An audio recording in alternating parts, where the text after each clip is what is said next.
So this video is going to be a little bit about the multitude of tactical jackets that I've acquired over the years. I just got another one and I was wearing it today when I was shoveling snow, and I got a bright idea to compare a couple that I've had over the years, talk about some of the pros of the jackets and some of the cons that I found out to hopefully save, the next guy a buck when he's deciding which one he wants to buy. So the first one is the V.XI brand. So this thing is, I believe it's called V.XI LEO tactical jacket. So it's a little heavier duty of a jacket than I've been running, but it's pretty warm so comparatively to the others. We'll get a little bit into the test that I put it through today. It is extremely cold up here in the north where I live, so I took advantage of that cold weather. We'll get into some of the stats about this thing, and I'll show you a few of the features of it. So starting out as far as price point, I made some notes for you guys. Price point, we're looking at about 185 bucks. It has a 1-year warranty. This thing has internal comms routing inside of it.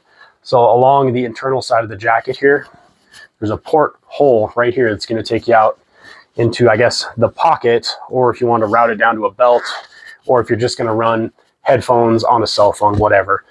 The comms are going to come out through the pocket. They connect right through here. There's a little bit of elastic that you can run them up through. They drop down actually into this porthole as well, or they continue up through this comms loop, whichever you want to do, on the side. And they're going to come out. It's a pocket right up here near the shoulder, kind of a low pro hidden pocket. They're actually going to come out into that pocket. And then there's actually a lapel mic strap right on the shoulder. So this jacket, it's an XL. For the jacket, depending upon how I'm going to wear it, I will wear a large if I'm going to run it under a plate carrier. This one, the sizing recommended, I go with an XL, so it's a little big. I feel like under a carrier, kind of gets a little bulky. It does have these little weapons ports, and or if you want to use it for a little bit of ventilation, you can open that up. But if this coat's hanging down over the side, you're carrying a weapon on you, you can unzip that to access your firearm as that sits over the side of it, and that's on both the left and the right hand side. It has what they call, I think it's Sherpa fleece, they call it, the internal part here. It's pretty soft.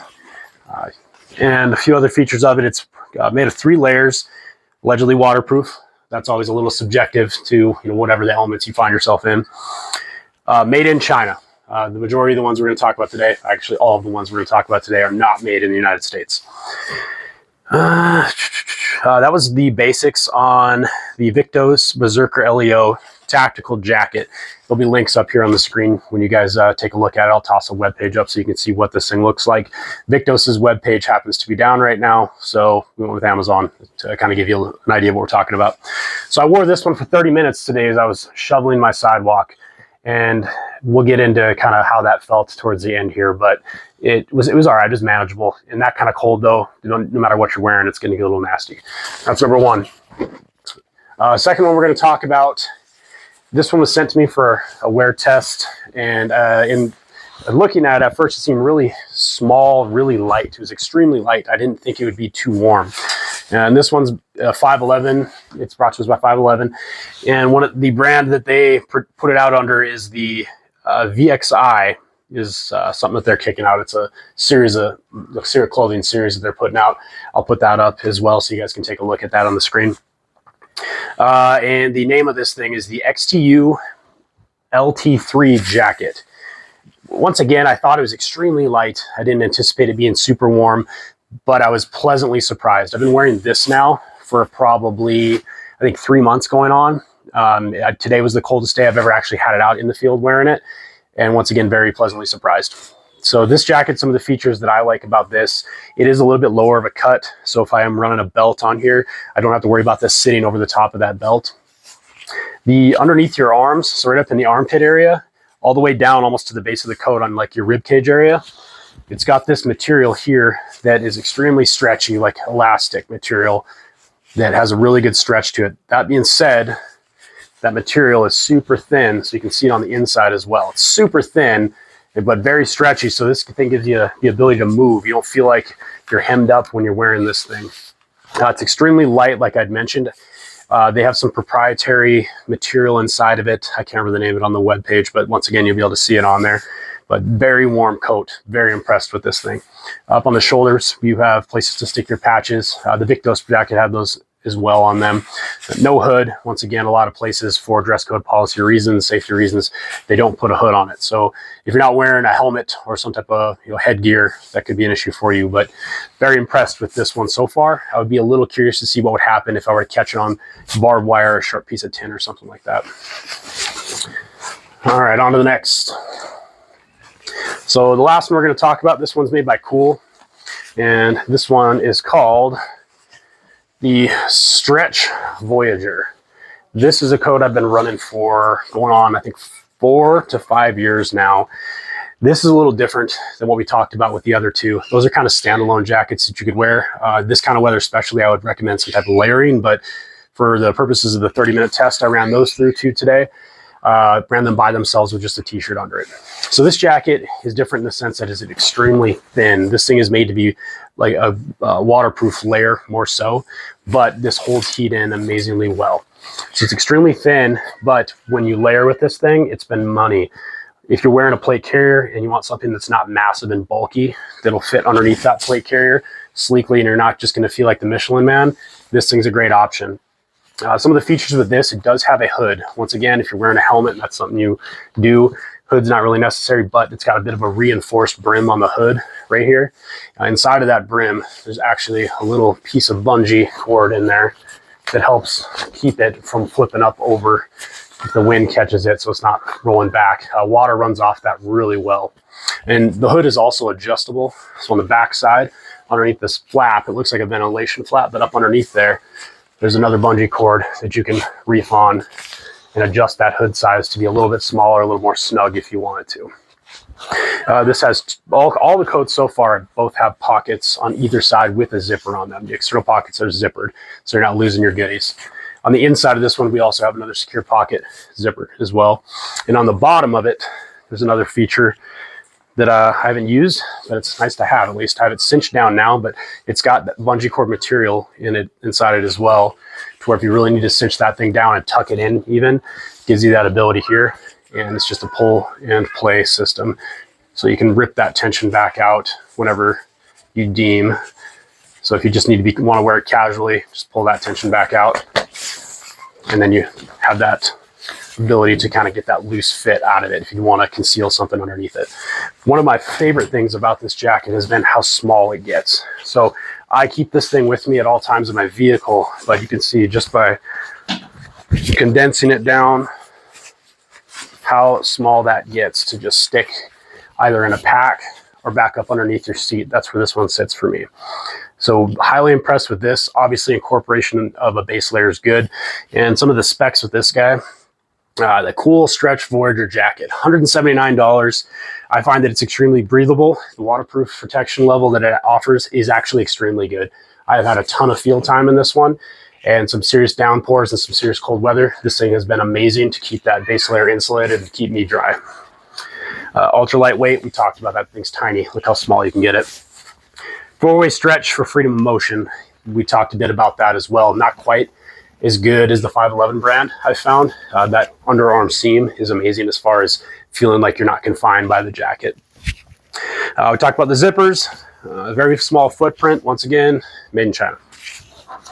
Kind of an honorable mention, since I have them sitting right here, we have the V.XI Warlock insulated gloves.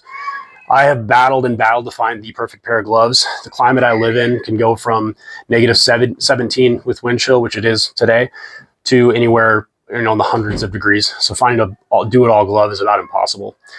A friend of mine showed me these, and they're insulated. So I thought that's something, let's give it a try.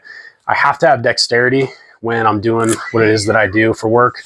So that is a big thing for me. And the one way that I gauge dexterity, once I get the glove broken in, try and tie your shoes with it. If you're able to tie your shoes fairly effectively, it's a fairly good glove as far as dexterity goes. These have touchscreen capabilities with the fingertips. And I'm not sure what the palm is made of. Once again, I think these were made in China as well, or Vietnam, something like that, Cambodia maybe. So their layer of insulation is up underneath right here. And it actually offers a little bit of protection if you were to maybe strike something with these. And there is a little integrated rubber slots here that potentially could offer some protection as well. One thing I like about them, they've attacked the wear points pretty good. Fingertips are generally the first thing to go on these gloves that I wear. And a lot of times that seam is right near the top. These actually wrap that material from your palm and from the finger over the top, right about where your fingernail ends, to kind of move that stress point back a little bit. And the only thing that I have had an issue with these is I've had them only probably 3 months now. I haven't got a ton of field time in them. You probably won't be able to see it, but right where that palm seam comes up and meets the base of the thumb, that seam has already popped on me right there. These things have a 1-year field warranty, so I'm certainly going to be sending them back, being that they're $45 pair of gloves. So that's not ideal to see, but once again, any set of gloves you have, I've had that I find any wear and tear, if you're using them, they do not last long. So sucks, but you know, it is what it is. And then with the V.XI jacket as well, one other thing I forgot to mention to you guys was the pockets that they have on these things on either side. I already have blown out the seams on one, and I've had this jacket for all of a week. So these low pro looking pockets down on the sides right here, where the zipper runs top to bottom, the seam right at the top here I have completely blown out already. And once again, I've had this thing like a week, so that's not super cool. Once again, 1-year warranty. We'll see. Hopefully I can get this thing sent back. I'm not sure if it's worth the fight. We'll see though. So today's testing, I had both those coats for a half hour in negative 17 degrees Fahrenheit with the wind chill. I'll convert that to whatever European temperature equals down here someplace, so you guys that aren't free Americans can understand the temperatures we're dealing with here. I ran both coats. I will say I would give it to the 511 brand as far as warmth went. Noticeable difference. It just fits fairly snug to me, not allowing much cold air to come in through the bottom or through the top. So I will say, you know, that definitely takes the edge. I was starting to get a little chilly in, you know, the V.XI brand. And then I actually ran these gloves. The first go around, I ran these gloves with the V.XI coat for that, you know, gnarly half hour in negative 17, run on a shovel. It took me all of 9 minutes before I couldn't feel my fingers anymore. That's understandable. I don't think they intended these gloves to be, you know, cold weather gloves all the way to negative 17 degrees Fahrenheit, especially when you're running some type of tool and constantly grabbing it. That cold tool is going to translate right into your hands. One thing I did do for the second run, a nice little trick that if you guys haven't tried it out, I highly recommend it. Grab a set of latex gloves, toss those on underneath whatever glove it is you're running. Those are going to give you significantly more longevity. I ran these with those gloves or those latex gloves the second go around, and it was 9-day difference. I had full dexterity. I started to get a little bit cold in my fingertips, but I was able to run those for that in complete half hour, and my hands felt just fine. I had dexterity. So if you are running a firearm or whatever tool, whatever it is you do for a living, consider not holding, say if you're running a gun, maybe not holding that gun the whole time if you're able. Maybe let it hang on a sling to keep your hands off of that cold object. That was something I messed around with today and something I've done in the past, and it definitely makes a big difference just keeping your hands off those cold objects. But if you guys have any questions, toss them down in the comments. Hopefully I can steer you in the right direction. Of all the options we saw today, just really depends upon what it is you're looking for. If you're just looking for something to keep yourself dry, I highly would recommend checking out the Kulu brand. The Kulu brand. That was something that I asked my wife actually to go buy me a couple years ago before I went to a 3-week-long training in the elements, and she blew me away with her selection. So win for her. And as far as warmth goes, they all work wonderful. A lot of it comes down to user preference, guys. But hopefully I can help you save a little money and buy the right thing. If you found something that works better for you, please let me know. Thanks, guys. Appreciate you watching.